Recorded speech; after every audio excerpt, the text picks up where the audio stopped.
Mambo hapa. Boda mbari chana uchafu jamaa. Kufula na koga tu. Au sio? Kabisa yani. Sasa ni kitu gani chenye kilikufanya mpaka ukachora hiyo mistari mpaka ukaamua kuingia studio na kutoa hiyo ngoma? Kitu gani hasa?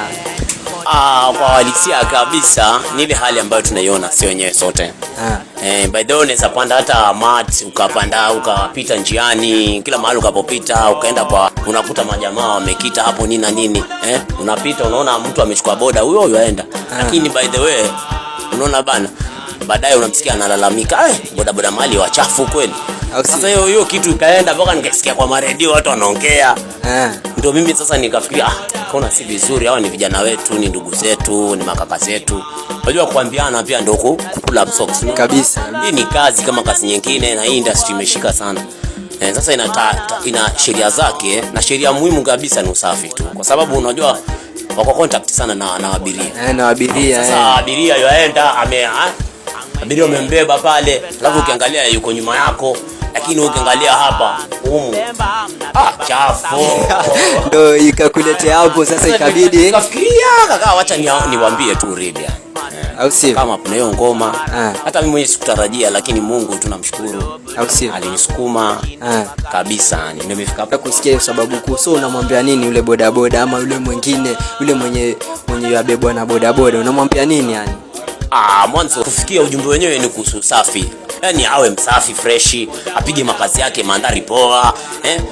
Ukimevaa nini jacket siku 2 siku 3 haipendezi. Haikui na shangwe. Unaona bana?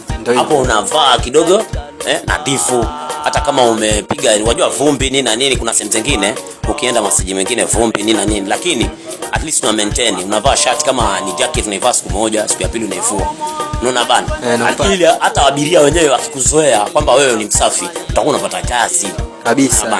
Hii kazi si mbaya, hii kazi imelisha wana, imelisha watu, imekaa na watu wana familia zao na hii kazi. Inasaidia. Wewe mtu akiwa msafi ashapiga mwingi. Mbona ashapiga mkali tu, mwingi tena sana. Au sio? Messi. Au sio?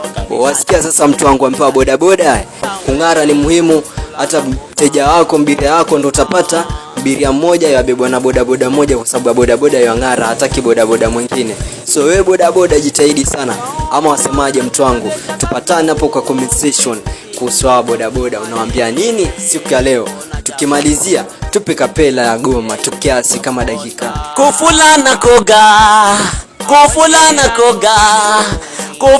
koga abiria wanalalama kakuna silalamika Kenya nzima ela abiria enova sidi kulalamika boda we kufula na koga mpango mzima. Au sio? Waambiwa kufula na koga mpango mzima. Alafu usisahau hiyo lugha inatoka wapi? Kilifi, yani Wachonyi. Wachonyi na kubali big up sana hiyo.